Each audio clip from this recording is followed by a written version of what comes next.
나는 리철민이다. 33이고 평양 출신이었다. 15년을 바쳤다. 그 체제에, 그 기업에, 그 이름에. 그런데 돌아온 것은 감사가 아니었다. 정치에 밀려 탈북을 시도했다. 그 이야기를 해보려고 한다. 평양의 가다를 찾아주셔서 감사합니다. 지금도 많은 탈북자들은 자유를 향해 위험을 감수하고 있습니다. 이들의 이야기가 더 많은 사람에게 전해질 수 있도록 구독과 좋아요로 응원해주세요. 그럼 이야기 시작합니다. 평양의 아침은 언제나 같은 냄새로 시작됐다. 석탄 연기와 국수 삶는 냄새가 뒤섞인 그 공기를 나는 이상하게도 좋아했다. 새벽 5시에 울리는 방송 소리가 창문을 타고 들어올 때면 나는 이미 일어나 있었다. 잠이 많은 편이 아니었고 그보다 더 정확히 말하자면 기대가 많은 편이었다. 23세 나는 무언가를 증명하고 싶었다. 아버지의 이름이 아니라 내 이름으로. 아버지 리성준은 평양기업의 창립 멤버 중 한 명이었다. 북한에서 평양기업이라는 이름은 단순한 기업 명칭이 아니었다. 당이 직접 지도 아래 운영되는 국가 핵심 산업체로 무역과 물자, 조달, 해외 합작 사업까지 총괄하는 그 조직은 평양 시내에서도 손꼽히는 권력의 중심이었다. 그 기업의 막내 아들로 태어났다는 것은 특권이자 동시에 족쇄였다. 사람들은 내가 그 이름 덕분에 모든 것을 얻었다고 생각했다. 그 생각이 얼마나 나를 짓눌렀는지 당시에는 제대로 말할 수 없었다.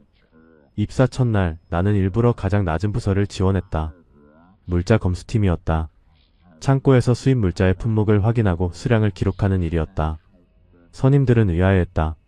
리성준 부장의 아들이 왜 이런 곳에 자원하느냐고 대놓고 묻는 사람도 있었다. 나는 웃으며 배우고 싶어서라고 답했다.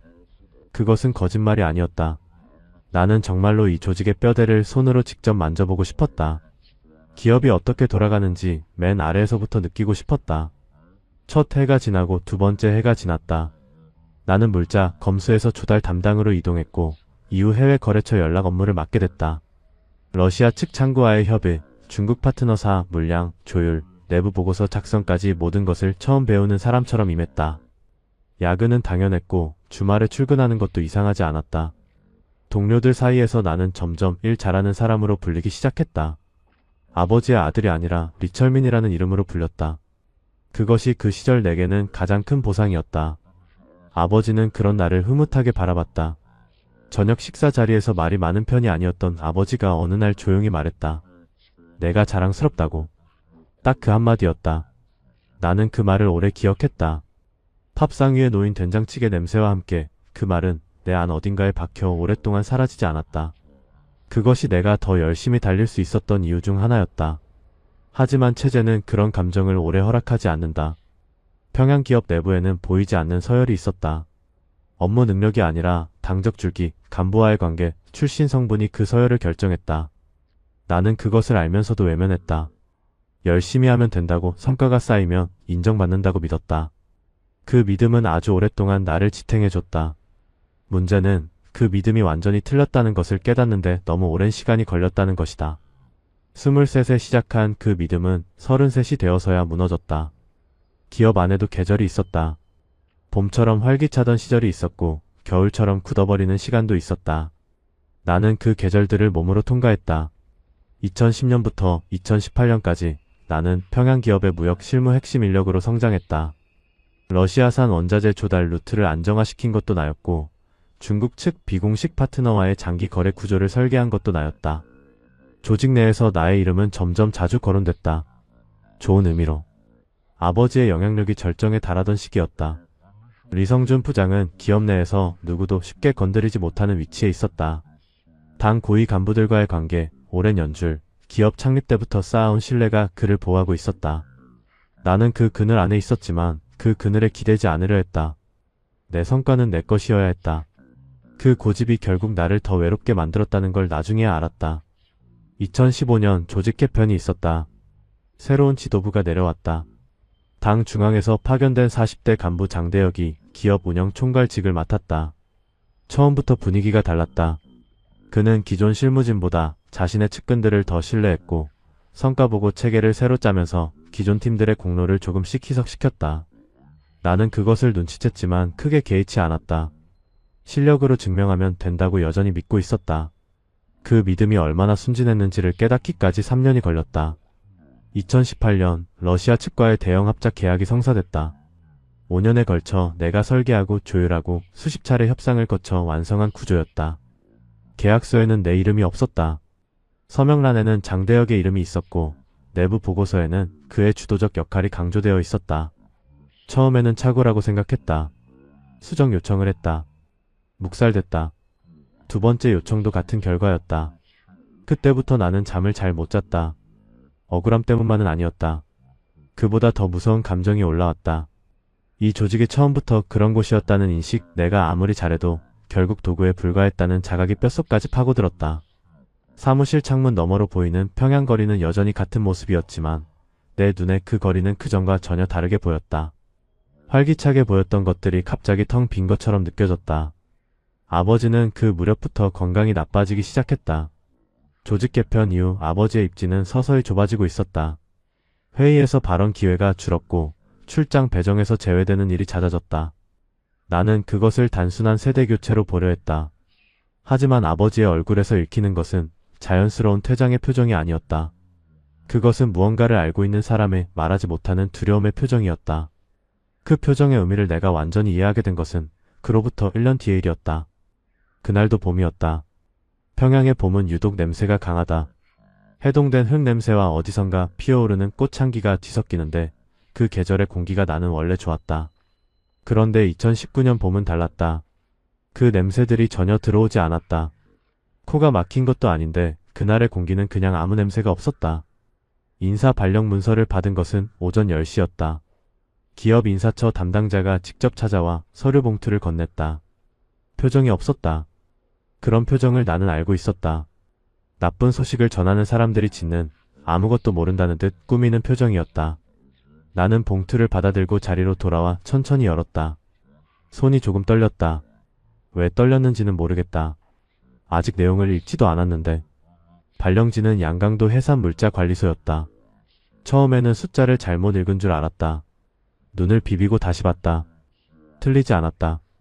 평양에서 해산까지 기업 본부 핵심 실무직에서 지방물자관리소 일반 직원으로 C급 조정 사유란에는 조직 효율화 및 지역 균형 배치라고 적혀 있었다. 그 문장을 3번 읽었다. 4번째에는 읽지 않았다. 읽을 필요가 없었다. 그것이 무엇을 의미하는지 나는 이미 알고 있었다. 이것은 인사가 아니었다. 제거였다. 북한 체제 안에서 지방 발령은 단순한 정근이 아니다. 특히 평양 핵심 기관에서 변방 소도시로 이동하는 것은 정치적 낙인과 같다. 그 사람의 이름이 조직에서 지워지는 과정의 첫 단계이며 이후에는 조용히 잊히거나 더 가혹한 조치가 따라오는 경우가 많다. 나는 그 문법을 몰랐던 것이 아니다. 다만 그것이 나에게 적용될 것이라고는 생각하지 않았다. 아버지에게 전화를 걸었다. 신호가 2번 갔다. 아버지는 받지 않았다. 3번, 4번. 끝내 받지 않았다. 나중에 알게 된 것이지만 아버지는 이미 사흘 전에 자택연금 상태에 들어가 있었다. 기업 창립 멤버로서 수십 년간 쌓아온 그 모든 것이 당 중앙의 결정 하나로 하루아침에 봉인된 것이었다. 나는 그날 오후 내내 사무실 의자에 앉아 움직이지 못했다. 창밖으로는 여전히 평양거리가 보였고 사람들은 여전히 걷고 있었다. 세상은 아무것도 달라진 게 없었는데 내 안에서는 무언가가 완전히 끊어졌다. 서랍을 열었다. 지난 15년간 작성한 보고서 초안들, 협상 기록들, 성과 집계표들이 쌓여 있었다. 나는 그것들을 하나씩 꺼내봤다. 내 손으로 쓴 문장들, 내 이름이 기록된 날짜들. 이것들이 모두 누군가의 실적으로 전환되어 있었다. 나는 도구였고 도구의 수명이 다한 것이었다. 그 생각이 분노보다 먼저 왔다. 분노는 그 다음에 왔고 그것은 훨씬 뜨겁고 훨씬 오래갔다. 그날 밤 나는 처음으로 탈북을 생각했다. 회사는 기차는 밤에 출발했다. 출발 시각은 밤 11시였다. 역사 안은 조용했다. 짐을 붙이는 사람 몇 명, 벽에 기대어 졸고 있는 군인 2, 그리고 나. 나는 짐을 최대한 줄였다. 큰 가방 하나에 옷 몇 벌과 서류 몇 장. 그 외에는 아무것도 가져가지 않았다. 사진도 없었다. 어머니 사진을 가져가려다 마지막 순간에 내려놓았다. 가져가면 흔들릴 것 같았다. 기차가 출발하자 평양의 불빛이 천천히 멀어졌다. 창문에 이마를 기댔다. 유리가 차가웠다. 바깥은 완전한 어둠이었고 내 얼굴이 희미하게 반사되어 있었다. 그 얼굴이 낯설었다. 33이라는 나이가 실감 나지 않았다. 눈가에 잔주름이 생겼고 입술은 말라 있었다. 15년이 그 얼굴에 새겨져 있었다. 나는 그 얼굴을 오래 바라봤다. 뭔가를 확인하고 싶었는데 뭘 확인하고 싶었는지는 지금도 잘 모르겠다. 해산에 도착한 것은 다음날 이른 아침이었다. 새벽 6시쯤이었다. 역에서 내리자 공기가 달랐다. 평양의 석탄 냄새 대신 강 냄새가 났다. 두만강이 가까웠다. 나는 그 냄새를 맡으며 잠깐 멈춰섰다. 강 너머가 중국이었다. 그 사실이 그날 처음으로 구체적으로 다가왔다. 그 전까지 탈북이라는 단어는 머릿속에서 막연한 가능성이었다. 하지만 강 냄새를 맡으며 서 있던 그 순간 그것은 조금 더 실체 있는 무언가가 됐다. 물자관리소에 출근한 첫날은 모욕적이었다. 소장은 나를 후벼보며 평양에서 왔냐고 물었다. 그렇다고 했다. 그는 여기선 다 똑같다고 했다. 말투에 적의가 없었기 때문에 더 무겁게 들렸다. 사실을 말하는 사람의 목소리였다. 나는 고개를 끄덕이고 배정된 책상으로 갔다. 오래된 철제 책상이었고 서랍 하나가 고장나 있었다. 평양 본부의 내 책상과는 비교할 수 없는 환경이었다. 그러나 그것이 화가 나지는 않았다. 이미 화낼 기운이 없었다. 한 달이 지났다. 관리소 업무는 단순했다. 물자 입구와 출구를 기록하고 월말 보고서를 작성하는 일이었다. 나는 그 일을 하면서도 머릿속은 계속 다른 곳에 가 있었다. 탈북에 관한 정보를 조심스럽게 수집하기 시작했다. 직접적으로 묻는 것은 불가능했다.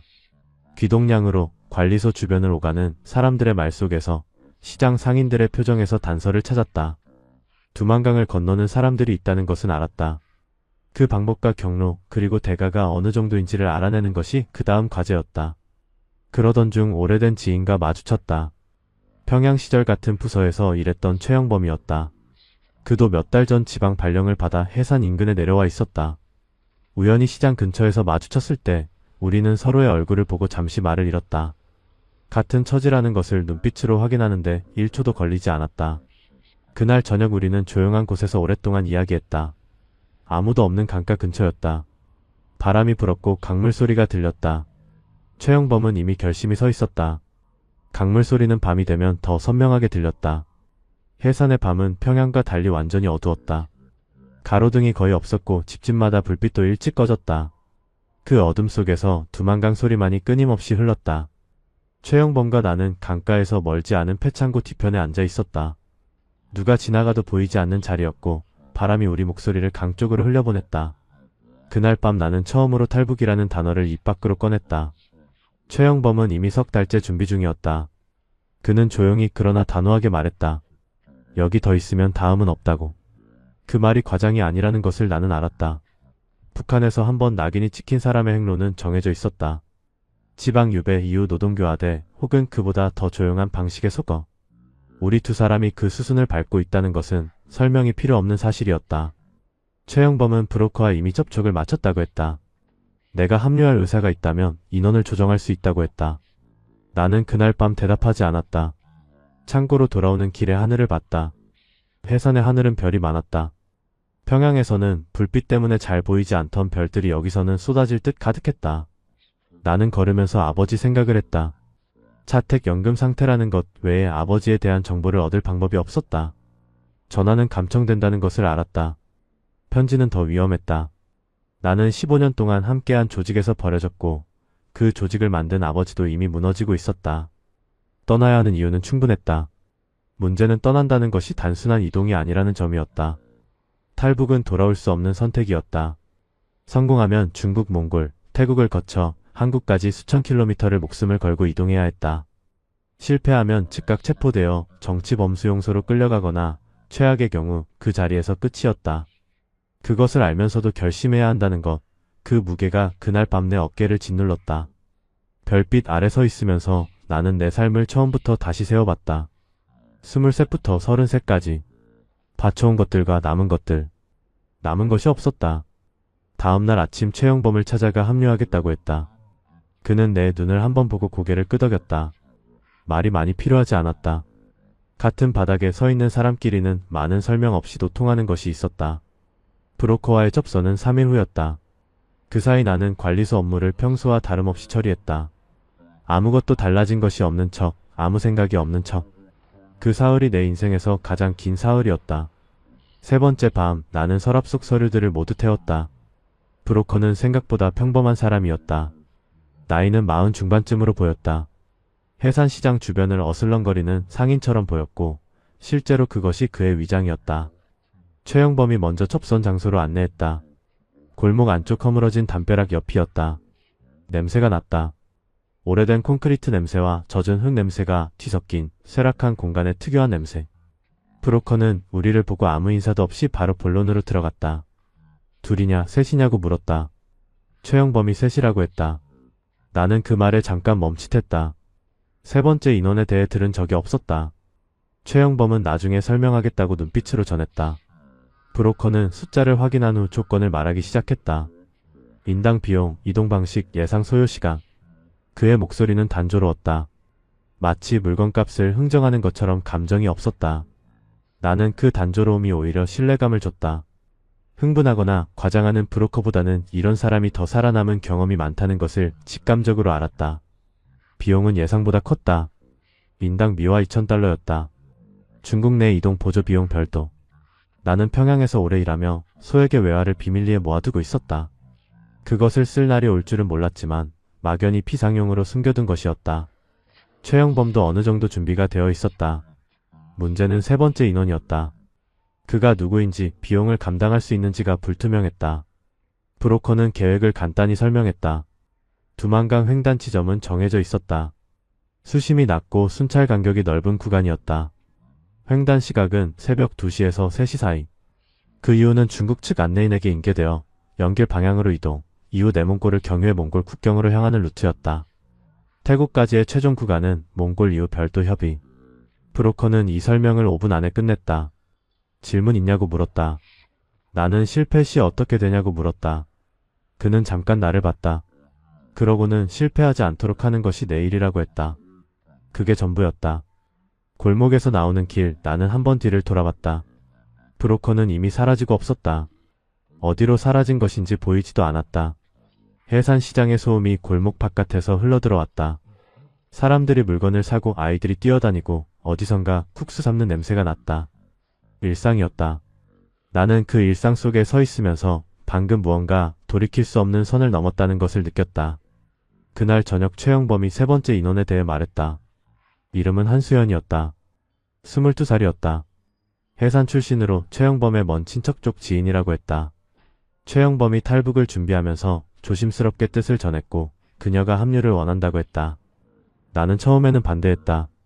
인원이 늘수록 위험이 높아진다는 것은 기본이었고 모르는 사람을 이 과정에 끌어들이는 것은 변수를 늘리는 일이었다. 하지만 최영범의 이야기를 듣고 나서 나는 말문이 막혔다. 수연의 오빠가 2달 전 국경 경비대에 사살됐다. 단독으로 탈북을 시도하다 두만강에서 발각된 것이었다. 가족은 그 사실을 공식적으로 통보받지 못했다. 그저 오빠가 사라졌고 소문으로 들었고 확인할 방법이 없었다. 수연은 그 이후 보위부의 비공식 감시 대상이 되었다. 탈북 시도자의 가족이라는 이유였다. 언제 정식 조사가 시작될지 모르는 상태에서 그녀에게는 선택지가 거의 없었다. 나는 그날 저녁 수연을 직접 만났다. 그녀는 자꾸 말이 없었다. 내가 앉아 고개를 숙였다. 나는 몇 가지를 물었다. 체력은 되는지, 도중에 멈추거나 포기하지 않을 수 있는지, 최악의 상황에서도 조용히 따를 수 있는지. 딱딱한 질문들이었다. 수연은 하나씩 대답했다. 짧고 분명하게. 마지막 질문에서 그녀는 잠깐 눈을 들어 나를 봤다. 눈이 부어 있었다. 오래 울었거나 오래 잠을 못 잔 사람의 눈이었다.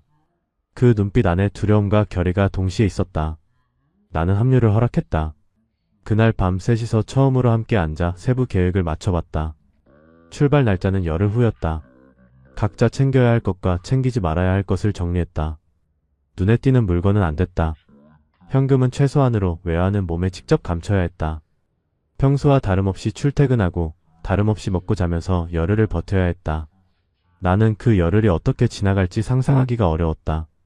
상상보다 힘들었다. 관리소에서 일하는 동안 아무렇지 않은 표정을 유지하는 것이 예상보다 훨씬 소모적이었다. 사람들이 말을 걸 때마다 속이 철렁했고 누군가 시선을 오래 두는 것 같으면 등에서 땀이 났다. 점심을 먹으러 식당에 갔다가 보이부 소속으로 보이는 사람과 눈이 마주쳤을 때는 숟가락을 떨어뜨릴 뻔했다. 밥맛이 없었다. 그래도 먹었다. 체력을 아껴야 했다. 여드레째 밤 최영범에게서 연락이 왔다. 브로커가 연락을 끊었다. 최영범이 조용히 전한 그 말이 등골을 타고 내려왔다. 이틀 전부터 연락이 안 된다고 했다. 첩선 방식이 워낙 비공식적이라 바로 확인할 방법이 없었다. 브로커가 잠적한 이유는 여러 가지일 수 있었다. 단순히 이동 중일 수도 있었고 경계 강화로 인해 스스로 잠수를 탄 것일 수도 있었다. 하지만 최악의 경우 체포됐을 가능성도 배제할 수 없었다. 체포됐다면 우리 이름이 넘어갔을 수도 있었다. 나는 그 가능성을 머릿속에서 굴리면서 최영범의 얼굴을 봤다. 그도 같은 생각을 하고 있다는 것을 알 수 있었다. 수연은 우리 표정을 읽고 입술을 꽉 깨물었다. 셋 다 아무 말도 하지 않았다. 말보다 더 정확한 소통이 그 침묵 안에 있었다. 지금 당장 움직여야 하는가, 아니면 더 기다려야 하는가. 그 선택이 우리의 목숨과 직결됐다. 나는 하루를 더 기다리자고 했다. 근거는 얇았다. 브로커가 이틀 연락이 없었다고 해서 반드시 체포됐다고 볼 수는 없었다. 경계 강화 기간에는 스스로 잠시 연락을 끊는 경우도 있다고 들었다. 무엇보다 브로커 없이 움직이는 것은 강 건너 중국에서 연결망이 없다는 의미였다. 그 상태로 횡단을 감행하면 강을 건너더라도 이후가 막막했다. 다음날 낮 관리소에 소문이 돌았다. 국경 일대에 순찰이 강화됐다는 내용이었다. 이유는 명확히 알 수 없었다. 탈북 시도가 최근에 있었다는 말도 돌았고 위에서 지시가 내려왔다는 말도 있었다. 나는 그 소문을 들으면서 점심국수를 먹었다. 면이 퍼져 있었다. 아무 맛이 없었다. 숟가락을 들고 있는 손에 힘이 들어갔다. 오후 늦게 최영범이 다시 접촉에 성공했다. 브로커가 살아있었다. 이동 중이었고 경계 강화 때문에 연락을 끊었던 것이었다. 출발 날짜를 이틀 뒤로 미뤘다. 횡단 지점도 일부 변경됐다. 나는 그 소식을 듣고 처음으로 숨을 제대로 들이쉬었다. 폐 안쪽까지 공기가 들어오는 느낌이었다. 수연도 눈을 감고 잠깐 있다가 뜬 눈에 물기가 맺혀 있었다. 이틀이 남았다. 그날 밤 나는 눈을 뜨고 천장을 바라봤다. 이틀 후 이 천장을 다시 볼 수 없을 것이었다. 이 방도, 이 냄새도, 이 도시도. 해산이 좋은 곳은 아니었지만 알고 있는 것을 잃는다는 것은 그 자체로 무거웠다. 나는 평양을 잃었고 이제 해산도 잃을 것이었다. 그 다음에 무엇이 오는지 그것이 진짜 두려움이었다. 손전등 불빛이 창문 너머로 스쳤다. 순찰이었다. 나는 숨을 참고 움직이지 않았다. 불빛은 천천히 지나쳤다. 아직은 아니었다. 출발 전날 밤 아무도 잠들지 않았다. 셋이 각자의 자리에서 눈을 뜨고 밤을 보냈다. 나는 새벽 1시에 일어나 짐을 다시 확인했다. 이미 10번은 확인한 것이었다. 그래도 손이 갔다. 작은 가방 하나, 옷 2벌, 외화 묶음, 피상 식량 조금. 그 외에는 없었다. 몸이 가벼울수록 빠르게 움직일 수 있었고 빠르게 움직일수록 살 가능성이 높아졌다. 그것이 공식이었다. 감정적인 것들을 짐에 넣는 것은 허용되지 않았다. 새벽 2시 브로커가 나타났다. 예정보다 30분 늦었다. 그 30분이 얼마나 길었는지 몸이 기억하고 있다. 관절이 굳는 느낌, 땅에 올라오는 느낌, 숨이 점점 얕아지는 느낌. 브로커는 아무 설명 없이 손짓으로 따라오라고 했다. 우리는 소리 없이 따라 걸었다. 해산의 골목들을 지나고 담벼락 사이를 빠져나가고 불빛이 없는 곳으로 계속 이동했다. 발밑에 자갈 소리가 신경 쓰였다. 한 걸음마다 소리를 최소화하려 발 앞쪽으로 걸었다.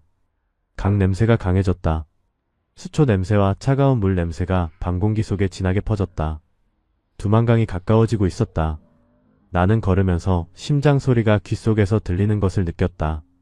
두근거린다는 표현이 이렇게 물리적으로 느껴질 수 있다는 것을 그날 처음 알았다. 뒤를 돌아보지 않으려 했다. 뒤를 돌아보면 흔들릴 것 같았다. 앞만 봤다. 브로커의 등만 봤다. 강가에 도착했을 때 건너편이 보였다. 중국이었다. 강 너머에 불빛이 몇 개 있었다. 작고 희미했지만 분명히 거기 있었다. 나는 그 불빛을 보면서 이상한 감각을 느꼈다. 겁이 나는 것인지 끌리는 것인지 구분이 되지 않았다. 수연이 내 옆에 서 있었다. 그녀의 숨소리가 들렸다. 빠르고 얕았다. 나는 아무 말도 하지 않았다. 해줄 말이 없었다. 우리가 공유하고 있는 것은 언어가 아니라 같은 방향을 보고 있다는 사실이었다. 브로커가 신호를 보냈다. 지금이었다. 나는 수연의 팔을 잡았다. 차가웠다. 우리는 강을 향해 몸을 낮추며 이동하기 시작했다. 발이 물에 닿는 순간 숨이 멎었다. 늦여름이었지만 두만강의 새벽 물은 날카로웠다. 발목 무릎 허벅지까지 물이 차올랐다. 차갑다는 감각보다 먼저 오는 것은 두려움이 아니라 이상한 명료함이었다. 생각이 멈추고 몸만 남는 순간 강 중간쯤에서 상류 쪽으로 손전등 불빛이 움직였다. 손전등 불빛은 천천히 이쪽으로 향하고 있었다. 상류에서 하류 방향으로 쓸어내리는 움직임이었다. 순찰 패턴이었다. 브로커가 말한 구간은 순찰 간격이 넓다고 했다. 그런데 지금 불빛이 있었다. 예정에 없던 추가 순찰이거나 정보가 틀린 것이었다. 두 경우 모두 좋지 않았다. 나는 강 한가운데 서서 그 불빛을 봤다. 물은 허리까지 차 있었고 흐름이 생각보다 강했다. 발밑 돌들이 미끄러웠다. 브로커가 낮게 짧게 신호를 보냈다. 멈추라는 것이었다. 셋 다 그 자리에서 굳었다. 수연이 내 팔을 잡았다. 손에 힘이 가득했다. 강물 소리가 크게 들렸다. 귀를 막아도 들릴 것 같은 소리였다.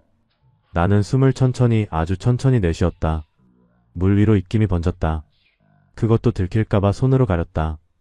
불빛은 계속 이쪽으로 흘러오고 있었다. 거리가 줄어드는 것이 눈으로 보였다. 30m, 25m. 나는 그 순간 아버지 얼굴이 떠올랐다. 이상하게도 화난 얼굴이 아니었다. 회사 식당에서 나를 봤을 때 짓던 조용히 웃는 얼굴이었다. 그 얼굴이 왜 하필 그 순간에 왔는지 모르겠다. 물이 차갑고 불빛이 다가오는 그 순간에 뇌는 엉뚱한 것을 꺼내놓는다. 나는 눈을 감았다가 뜨면서 그 얼굴을 지웠다. 지금은 아니었다. 불빛이 멈췄다. 순찰자가 강가 어딘가를 비추다가 방향을 바꾼 것이었다. 불빛이 강 수면에서 강가 툭 쪽으로 올라갔다. 우리를 향한 것이 아니었다. 강 수면보다 툭 위쪽을 살피는 움직임이었다. 브로커가 다시 신호했다. 빠르게 지금이었다. 나는 수연의 팔을 잡고 앞으로 움직이기 시작했다. 물살을 거슬러 걷는 것은 달리기보다 더 소모적이었다. 허벅지가 타들어가는 것 같았다. 중국 쪽 강가에 발이 닿았다. 모래와 자갈이 발바닥에 밟혔다. 중국 땅이었다. 나는 올라서면서도 그 감각이 실감나지 않았다. 물이 뚝뚝 떨어지고 옷이 몸에 달라붙고 발가락이 감각 없이 저렸다. 수연이 먼저 올라와 무릎을 꿇었다. 브로커가 일어나라고 손짓했다. 여기서 멈추면 안 됐다. 강가에서 발견되면 끝이었다. 우리는 몸을 낮추고 강변 덤불 속으로 빠르게 이동했다. 덤불 안에서 잠깐 멈췄을 때 나는 손을 보았다. 떨고 있었다. 추위 때문인지 긴장 때문인지 알 수 없었다. 아마 둘 다였다. 수연이 무릎을 껴안고 앉아서 입술을 움직이고 있었다. 기도하는 것 같았다. 최영범은 뒤를 돌아보고 있었다. 강 건너 불빛은 여전히 움직이고 있었다. 우리가 건넌 자리를 지나쳐 하류 쪽으로 이동하는 것이 보였다. 발각되지 않았다. 브로커가 이동하자고 했다. 새벽이 오기 전에 첫 은신처에 도착해야 했다. 첫 번째 은신처는 농가 창고였다. 연변 조선족 자치주 외곽의 작은 마을이었다. 브로커가 안내한 곳은 낡은 목재 창고였고 안에는 오래된 농기구들과 빈 포대자루가 쌓여 있었다. 퀴퀴한 냄새가 났다. 흙과 나무 썩는 냄새, 그리고 뭔가 발효된 것 같은 냄새. 나는 그 냄새를 맡으면서도 자리에 누웠다. 몸이 바닥보다 무거웠다. 강을 건넌 직후부터 2시간을 이동했고 젖은 옷이 마르면서 체온이 빠져나간 상태였다. 수연이 먼저 잠들었다. 벽에 기대어 무릎을 세운 채로 눈이 감겼다. 그렇게 잠드는 사람은 오랫동안 잠을 못 잔 사람이다. 나는 그 모습을 보면서 이 아이가 오빠를 잃은 이후 얼마나 잤을까를 생각했다. 보이부의 감시, 오빠의 부재, 탈북 준비의 공포. 그것들을 홀로 버텨온 시간이 그 잠든 얼굴에 새겨져 있었다. 나는 시선을 돌렸다. 브로커는 다음 이동 계획을 설명했다. 이틀 후 안내인이 바뀐다고 했다. 연변에서 내몽골까지는 다른 루트 담당자가 맡는다고 했다. 우리는 이틀을 이 창고에서 버텨야 했다. 낮에는 절대 움직이지 말 것, 화장실도 밤에만 나갈 것, 불빛 금지. 브로커는 그렇게 말하고 나서 자리를 떴다. 다음 접선은 이틀 후 밤이라고 했다. 우리는 다시 셋이 됐다. 이틀은 생각보다 고요하지 않았다. 첫째 날 오후 창고 밖에서 차 소리가 들렸다. 멈추는 소리였다. 나는 몸을 낮추고 판자 틈새로 밖을 봤다. 트럭이었다. 농촌 일반 트럭처럼 보였다. 운전석에서 남자 둘이 내렸다. 창고 쪽으로 걷지 않고 반대편 밭으로 향했다. 농사 관련 일인 것 같았다. 나는 그것을 확인하기까지 4분을 숨을 참았다. 4분이 그렇게 길 수 있다는 것을 처음 알았다. 최영범이 밤에 조용히 말했다. 공항 검문이 연변 일대에서 강화되고 있다는 소문을 브로커에게 들었다고 했다. 이유는 확실하지 않았다. 탈북자 검거 작전일 수도 있고 다른 이유일 수도 있었다. 어느 쪽이든 우리에게 좋지 않았다. 다음 이동 경로가 바뀔 수 있다고 했다. 나는 고개를 끄덕였다. 바뀌면 바뀌는 대로 따르는 것 외에 다른 선택이 없었다. 선택지가 없다는 것이 오히려 마음을 단순하게 만들었다. 둘째 날 새벽 수연이 나를 깨웠다. 창고 지붕에서 소리가 났다고 했다. 나는 일어나 귀를 기울였다. 바람 소리였다. 나뭇가지가 지붕을 스치는 소리였다. 수연이 멋쩍은 듯 다시 누웠다. 나는 뭐라고 하지 않았다. 그 신경과민이 잘못된 것이 아니었다. 그것이 우리를 살아있게 하는 감각이었다. 나도 그 감각으로 버티고 있었다. 이틀째 밤 새 안내인이 왔다. 새 안내인은 말이 없었다. 조선족 출신으로 보였다. 한국어를 알아들었지만 대부분 중국어로 말했다. 키가 작고 움직임이 빨랐다. 그가 안내한 이동수단은 화물 트럭이었다. 짐칸에 목재 상자들이 실려 있었고 그 사이 공간에 우리 셋이 들어갔다. 공간은 좁았다. 옆으로 누우면 어깨가 상자에 닿았다. 냄새는 나무와 기계 기름 냄새가 섞인 것이었다. 트럭이 출발했다. 도로 상태가 좋지 않았다. 피포장 구간을 지날 때마다 몸이 위아래로 흔들렸다. 상자 모서리에 팔이 부딪혔고 머리도 한번 천장에 박았다. 그래도 소리를 내지 않았다. 짐칸 안에서 소리가 나면 안 됐다. 나는 이를 악물고 흔들림을 버텼다. 수연이 내 옆에서 무릎을 끌어안고 버티고 있었다. 그 자세가 얼마나 불편한지 보이는데도 소리 하나 없었다. 2시간쯤 지났을 때 트럭이 멈췄다. 검문소였다. 안내인이 침칸 쪽으로 손가락을 한번 세웠다. 절대 움직이지 말라는 신호였다. 나는 숨을 최대한 얕게 쉬었다. 앞쪽에서 중국어로 대화하는 소리가 들렸다. 안내인의 목소리는 느긋했다. 공안 목소리는 짧고 건조했다. 짐칸 쪽으로 발소리가 다가오는 것이 느껴졌다. 나는 눈을 감았다.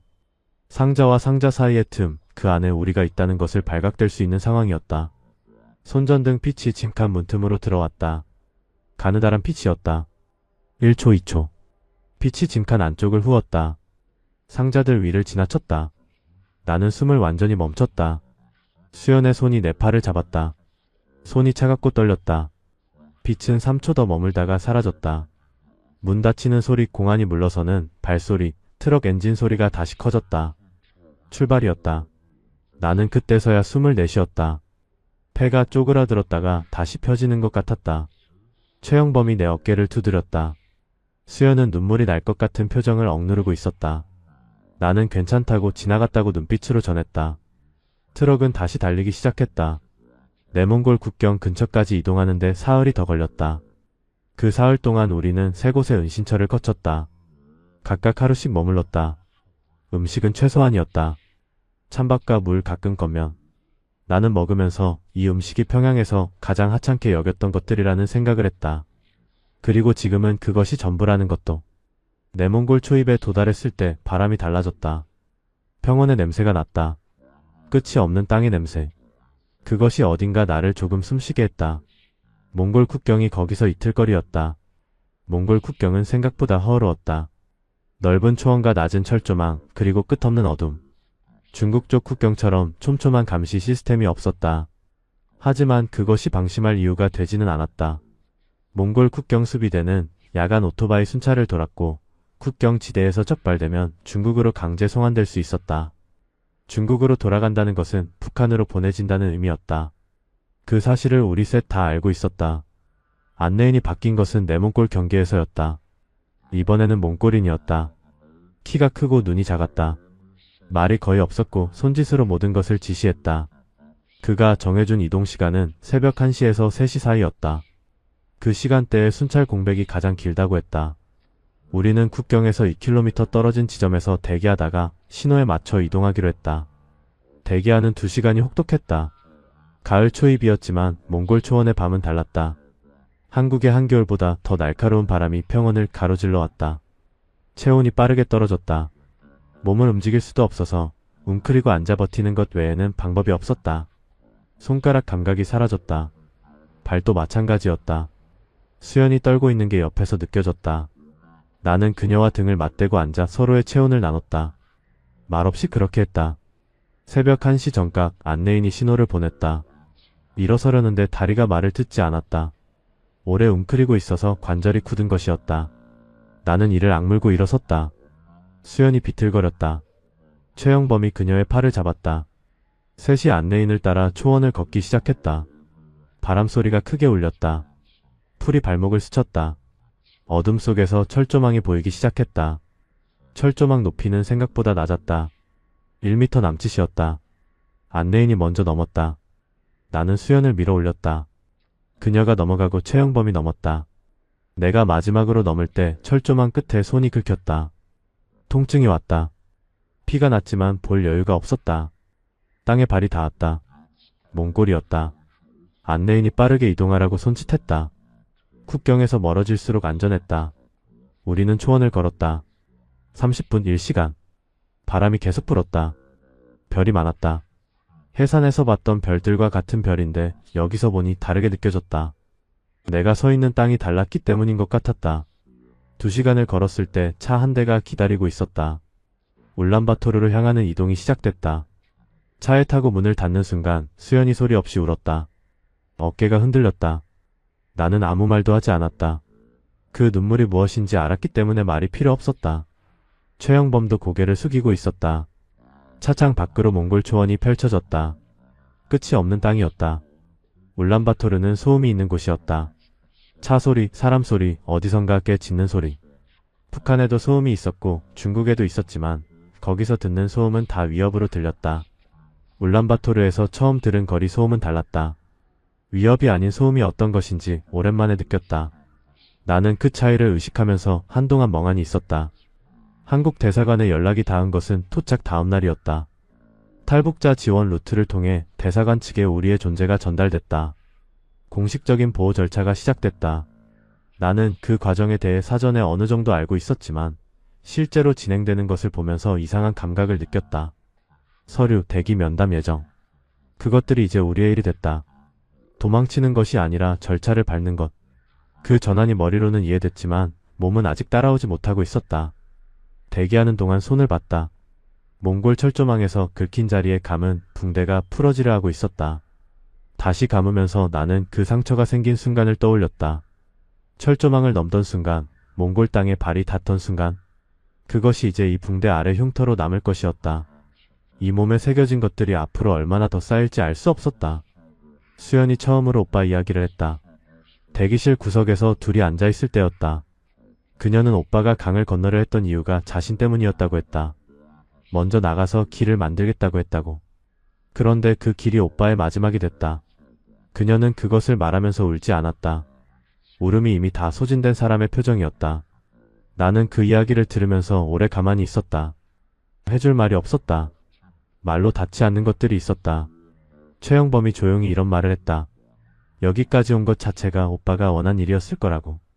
짧은 말이었다. 틀린 말도 아니었고 맞는 말이라고도 할 수 없었다. 그런 말이 있다. 위로가 되는지 안 되는지 모르지만 없는 것보다 있는 편이 나은 말. 수연이 고개를 한번 끄덕였다. 그것으로 그 대화는 끝났다. 면담 날짜가 잡혔다. 이틀 후였다. 그 이틀 동안 나는 처음으로 몸을 씻었다. 오랜만에 따뜻한 물이 등 위로 흐르는 감각이었다. 샤워를 하면서 벽에 손을 짚고 한동안 그 자리에 서 있었다. 두만강 물이 허리까지 차던 감각, 창고 바닥의 냄새, 트럭 짐칸에서 숨 참던 기억. 그것들이 따뜻한 물과 함께 씻겨 내려가는 것 같았다. 완전히 가지는 않았다. 하지만 조금은 멀어지는 것 같았다. 면담 전날 밤 나는 오래 창밖을 봤다. 울란바토르의 밤하늘에 별이 몇 개 보였다. 구름이 많아서 해산에서 보던 것처럼 쏟아지지는 않았다. 하지만 있었다. 나는 그 별들을 보면서 평양을 생각했다. 그 도시를 다시는 보지 못할 것이었다. 아버지도 다시 보지 못할 가능성이 높았다. 그 생각이 왔을 때 나는 처음으로 소리 없이 울었다. 오래 울었다. 창문에 이마를 대고 그 차가운 유리에 기대서. 내일이면 한국으로 가는 절차가 시작될 것이었다. 비행기를 탄 것은 생애 2번째였다. 첫 번째는 평양기업 업무 출장이었다. 러시아행 비행기였고 그때는 좌석이 넓었고 옆에 동료가 있었고 목적지가 확실했다. 두 번째는 울란바토르에서 방콕으로 가는 이 비행기였다. 좌석은 좁았고 옆에는 모르는 사람이 앉았고 목적지가 어떤 곳인지 나는 한 번도 가본 적이 없었다. 그런데 이상하게도 첫 번째 비행보다 이 비행이 더 실감났다. 이륙하는 순간 땅이 멀어졌다. 창밖으로 울란바토르의 지붕들이 작아지고 초원이 펼쳐졌다. 나는 그것을 보면서 아무 생각이 없었다. 생각을 하려고 해도 뇌가 그것을 거부하는 것 같았다. 그냥 보고 있었다. 구름 속으로 들어가는 순간 땅이 완전히 사라졌다. 북한도 중국도 몽골 초원도 전부 구름 아래로 덮였다. 나는 그 장면을 오래 바라봤다. 수연이 내 쪽으로 작게 말했다. 하늘이 이렇게 크다는 걸 몰랐다고 했다. 나는 그 말에 고개를 끄덕였다. 평양에서도 하늘을 봤고 해산에서도 봤고 몽골 초원에서도 봤다. 그런데 비행기 안에서 보는 하늘은 달랐다. 아래가 없는 하늘이었다. 어디에도 속하지 않는 공간이었다. 그것이 지금 우리가 있는 곳과 비슷하다는 생각이 들었다. 아직 어디에도 도착하지 않은 상태. 방콕에 도착했을 때는 밤이었다. 공항은 밝았다. 평양순환공항의 10배는 넘는 규모였고 사람들이 모든 방향에서 걷고 있었다. 냄새가 낯설었다. 기름 냄새와 향신료 냄새, 에어컨 냉기가 섞인 공항 특유의 냄새. 나는 그 냄새를 맡으면서 걸음이 느려졌다. 너무 많은 것이 동시에 들어오고 있었다. 간판의 글자들, 사람들의 표정, 빠른 이동, 전광판의 빛. 뇌가 처리를 포기한 것처럼 모든 것이 그냥 흘러지나갔다. 방콕에서의 대기는 이틀이었다. 한국 대사관 측 연락을 기다리는 시간이었다. 우리는 지원단체가 마련한 숙소에서 머물렀다. 작은 방이었지만 침대가 있었고 화장실이 안에 있었다. 나는 침대에 처음 누웠을 때 천장을 보면서 이것이 무엇인지 잠시 파악하지 못했다. 이렇게 부드러운 것 위에 마지막으로 누운 것이 언제인지 기억이 잘 나지 않았다. 최영범이 웃었다. 진짜 웃음이었다. 해산에서 만난 이후 처음 보는 웃음이었다. 그가 말했다. 우리 살았다고. 그 말이 너무 단순해서 오히려 한참 가슴에 걸렸다. 살았다. 두 글자였다. 두만강에서 손전등 불빛이 다가올 때, 트럭 짐칸에서 공항 검문을 버텼을 때, 몽골 철조망을 넘을 때, 그 모든 순간을 통과해서 지금 여기 있다는 것. 그것이 두 글자 안에 다 들어있었다. 이틀 후 오전 한국행 비행기 탑승 확인이 됐다. 한국이 보이기 시작한 것은 이른 아침이었다. 구름 사이로 해안선이 나타났다. 나는 창밖에 얼굴을 가까이 댔다. 초록과 회색에 섞인 땅, 강줄기, 도시의 빛. 아나운서가 인천국제공항 착륙을 안내하는 방송을 했다. 한국어였다. 내가 쓰는 말과 비슷하면서 조금 달랐다. 억양이 달랐다. 단어 일부가 달랐다. 그런데도 전부 알아들을 수 있었다. 같은 언어라는 것, 그 사실이 그 순간 이상하게 크게 느껴졌다.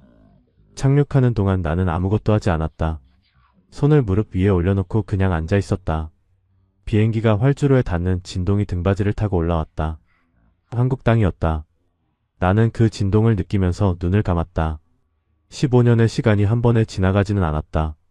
그런 극적인 일은 일어나지 않았다. 그냥 진동이 있었고 비행기가 멈춰가고 있었고 창밖에 인천공항이 있었다. 공항에 내렸을 때 공기가 달랐다. 한국의 가을 공기였다. 약간 서늘하고 건조했다. 어디선가 커피 냄새가 났다. 사람들이 모든 방향으로 빠르게 걸었다. 나는 그 흐름 속에서 잠깐 서 있었다. 수연이 옆에서 공항을 둘러봤다. 그녀의 눈이 빠르게 움직이면서 모든 것을 담으려 했다. 최영범은 조용히 웃고 있었다. 셋이 같은 공간에 서 있었다. 두만강에서 강을 건넌 그 셋이. 하나원 입소 절차가 시작됐다. 국가정보원 직원들이 우리를 안내했다. 신원 확인, 건강검진, 초기 면담. 절차들이 이어졌다. 나는 그 과정에서 내 이름을 여러 번 말했다. 리철민. 33. 평양 출신. 말할 때마다 그 이름이 조금씩 다르게 들렸다. 평양 기업 막내 아들 리철민이 아니라 그냥 리철민이었다. 그 차이가 생각보다 컸다. 면담 중 담당자가 물었다. 한국에서 하고 싶은 것이 있냐고. 나는 잠깐 생각했다. 15년 동안 조직을 위해 살았다. 기업을 위해, 실적을 위해, 인정을 위해. 그것들이 모두 사라진 자리에 무엇이 있는지 솔직히 그때는 알지 못했다. 나는 천천히 대답했다. 내 이름으로 무언가를 해보고 싶다고. 아버지의 이름도 기업의 이름도 아닌 그냥 내 이름으로.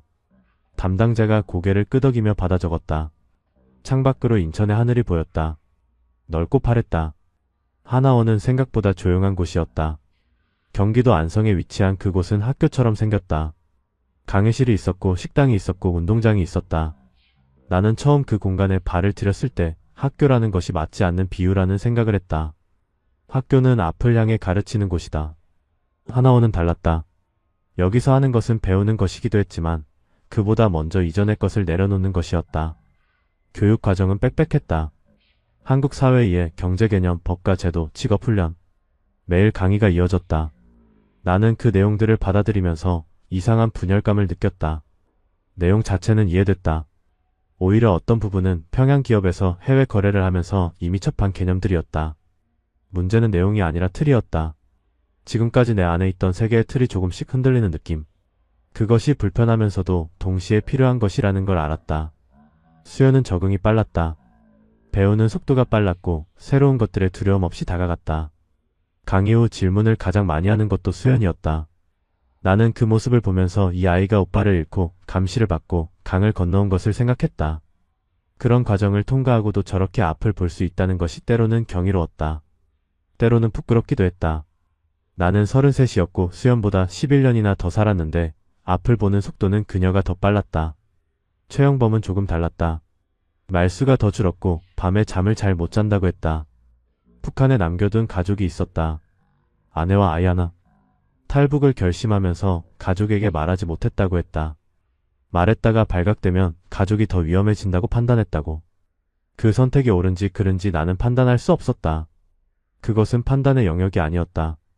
그냥 그 무게가 어느 정도인지 밤마다 눈을 못 감는 그 무게가 얼마나 무거운지를 옆에서 느낄 뿐이었다. 나는 저녁마다 운동장을 걸었다. 바람이 차가워지고 있었다. 나뭇잎이 빠르게 치고 있었다. 나는 걸으면서 아버지를 생각했다. 하나원에서 제공하는 연락 지원 서비스를 통해 확인한 것은 아버지가 자택연금 이후 어딘가로 이송됐다는 소문이 전부였다. 그 이상은 알 수 없었다. 이 먼 곳에서 아버지가 어디 있는지를 알 수 없다는 것, 알 방법도 없다는 것. 그것이 내가 한국에 와서 처음으로 느낀 진짜 고통이었다. 하나원 수료를 한 달 앞두고 담당 선생이 불렀다. 앞으로의 계획을 구체적으로 세워볼 시간이라고 했다. 직업, 거주지, 공부 여부. 나는 그 앞에 앉아서 잠깐 생각했다. 평양 기업에서 15년 동안 해온 것들, 무역, 협상, 조달, 거래 구조 설계. 그 경험이 여기서 무엇이 될 수 있는지는 아직 몰랐다. 하지만 그것이 내 것이라는 것만은 확실했다. 누군가 가져갈 수 없는 내 안에 새겨진 것. 나는 처음으로 앞을 생각했다. 서울은 소음이었다. 하나원을 수료하고 서울에 처음 발을 디뎠을 때의 첫 감각은 그것이었다. 차 소리, 사람 소리, 간판 소리, 어디선가 음악 소리. 평양과 비슷한 규모의 도시인데 밀도가 달랐다. 모든 것이 더 빠르고 더 많고 더 가까웠다. 지하철 안에서 처음 스마트폰 화면들을 봤을 때는 잠깐 멈칫했다. 모든 사람이 작은 화면을 들여다보고 있었다. 아무도 서로를 보지 않았다. 임시 주거지는 노원구 작은 원룸이었다. 정착 지원금으로 마련한 공간이었다. 10평도 안 됐지만 창문이 있었고 부엌이 있었고 화장실이 안에 있었다. 나는 짐을 풀고 방 안에 서서 둘러봤다. 이 공간이 내 것이었다. 처음으로 내 것인 공간이었다. 평양에서는 가족집이었고 해산에서는 관리소 배정 숙소였고 이동 중에는 창고와 트럭 짐칸이었다. 온전히 나만의 공간은 처음이었다. 첫 번째 마트 방문이 압도적이었다. 진열대에 물건이 가득했다. 종류가 너무 많았다. 라면 하나를 사려는데 종류가 수십 가지였다. 나는 그 앞에서 5분 가까이 서 있었다. 어떤 것을 골라야 하는지 기준이 없었다. 그냥 손에 잡히는 것을 골랐다. 계산대에서 카드를 처음 썼다. 카드가 인식되는 소리, 영수증이 나오는 소리. 작은 것들이 다 새로웠다. 새로운 것들이 동시에 너무 많이 오면 사람이 피로해진다는 것을 그때 알았다. 수연과 가끔 연락을 했다. 그녀는 서울 동대문구 쪽에 자리를 잡았다. 하나원에서 상담사에게 잘 맞는다는 말을 듣고 그쪽 공부를 시작할 계획이라고 했다. 목소리가 달라져 있었다. 해산에서 처음 만났을 때의 그 목소리와는 달랐다. 무게는 여전히 있었지만 그 무게를 치고 걸을 수 있게 된 사람의 목소리였다. 나는 그 변화가 좋았다. 오빠의 목까지 살고 있는 것처럼 보였다. 최영범은 힘겨웠다. 북한에 두고 온 가족 걱정이 깊어졌다. 하나원 상담을 계속 받고 있었고 그것이 도움이 된다고 했다. 나는 그가 힘들다고 할 때 옆에 있으려 했다. 해줄 수 있는 것이 많지 않았다. 그냥 옆에 있는 것, 그것이 내가 할 수 있는 전부였다.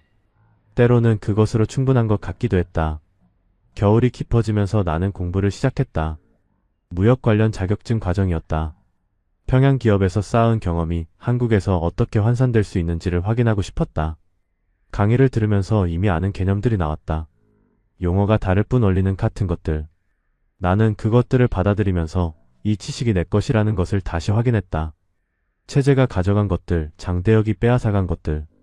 하지만 내 안에 새겨진 것은 아무도 가져가지 못했다. 서울의 첫눈이 내리는 날 밤 창문 앞에 서 있었다. 눈송이가 노원구 골목을 덮고 있었다. 평양에도 눈이 내렸고 해산에도 내렸다. 같은 눈인데 이 눈은 달랐다. 내가 달라졌기 때문인 것 같았다. 나는 그 눈을 오래 바라보다가 책상으로 돌아갔다. 공부가 남아있었다. 내일도 강의가 있었다. 해야 할 것들이 있다는 것이 생각보다 좋았다. 봄이 왔다. 서울의 봄은 빨랐다. 어느 날 갑자기 벚꽃이 피어 있었다. 나는 그것을 지하철역에서 나오다가 처음 봤다. 분홍빛이 도로 위에 가득했다. 사람들이 사진을 찍고 있었다. 웃고 있었다. 나는 그 풍경 속에서 잠깐 멈춰섰다. 이것이 봄이구나 하는 생각이 들었다. 평양에도 봄이 있었다. 해산에도 있었다. 하지만 이 봄은 다른 봄이었다. 무역 자격증 시험을 통과한 것은 3월이었다. 결과를 확인하던 순간을 기억한다. 조그만 화면 안에 합격이라는 글자가 있었다. 나는 그것을 보고 한동안 화면을 껐다가 다시 켰다. 바뀌지 않았다. 합격이었다. 15년 동안 조직을 위해 일했던 것들, 그 기술과 경험이 이 땅에서 숫자와 글자로 인정된 것이었다. 조용히 앉아서 그 감각을 오래 느꼈다. 장대혁이 내 이름을 지웠던 그 서류들이 떠올랐다. 이 합격 통보에는 내 이름이 있었다. 수연이 상담사 관련 교육을 시작했다는 소식을 들었다. 탈북자 심리 상담 분야였다. 자신이 겪은 것을 다른 사람을 위해 쓰겠다는 것이었다. 나는 그 말을 듣고 오래 생각했다. 자신이 상처 입은 곳으로 다시 들어가는 용기. 오빠를 잃은 자리, 강을 건넌 자리, 두려움을 버텼던 자리. 그것들을 누군가의 손을 잡기 위한 힘으로 전환하는 것.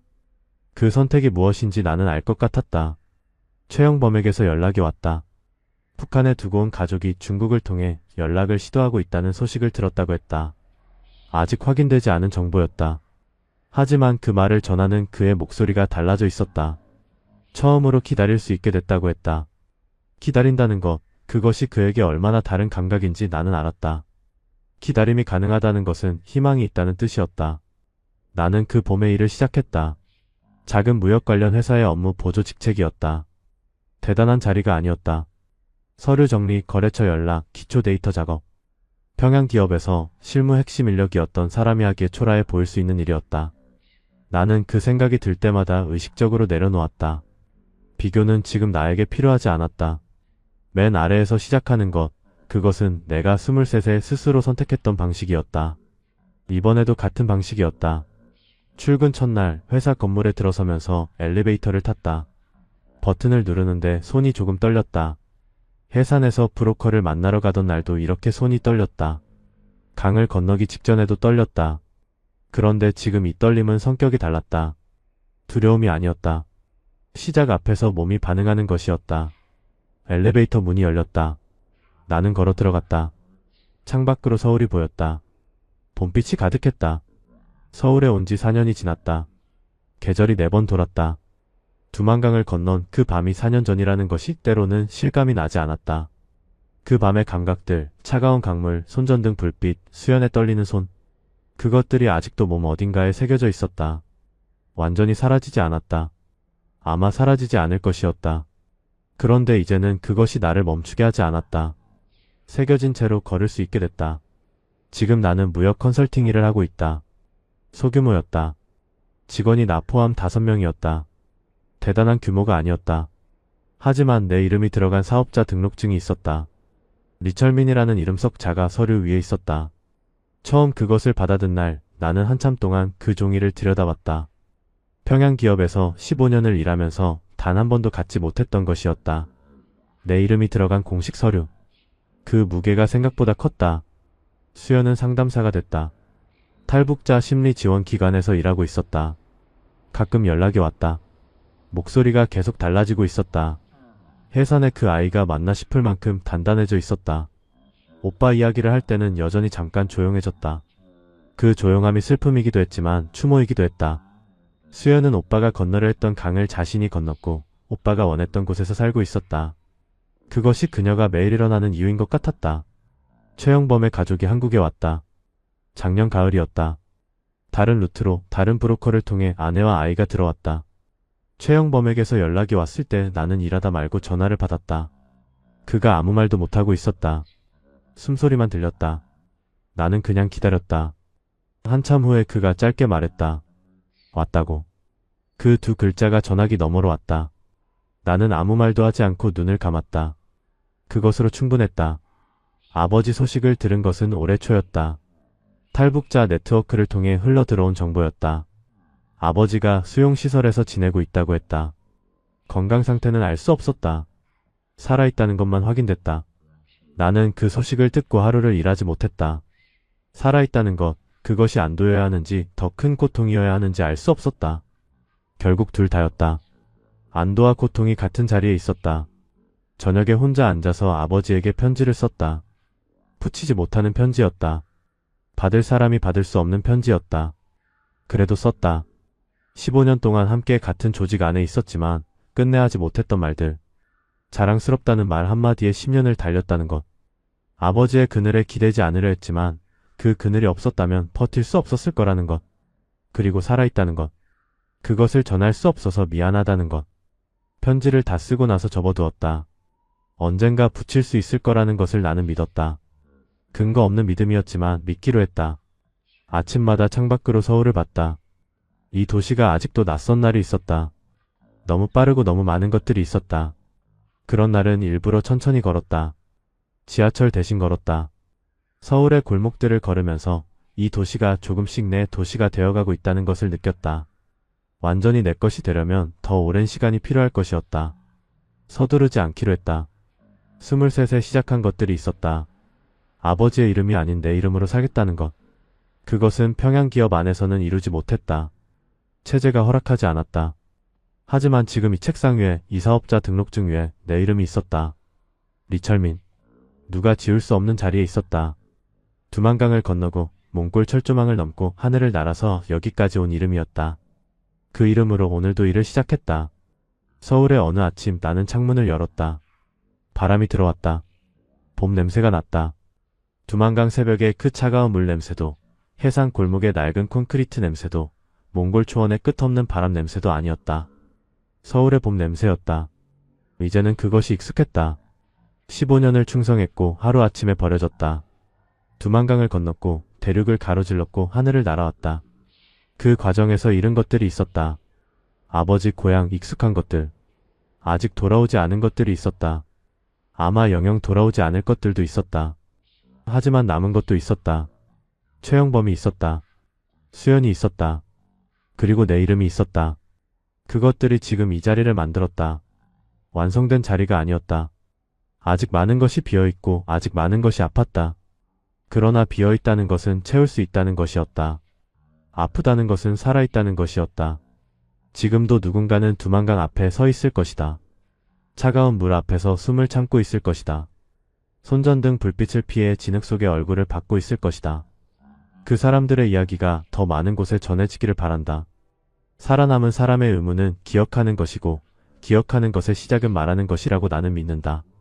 나는 오늘도 내 이름으로 산다. 이 이야기를 끝까지 함께 해주셔서 감사합니다. 지금도 자유를 향해 걷고 있는 모든 사람들을 응원합니다.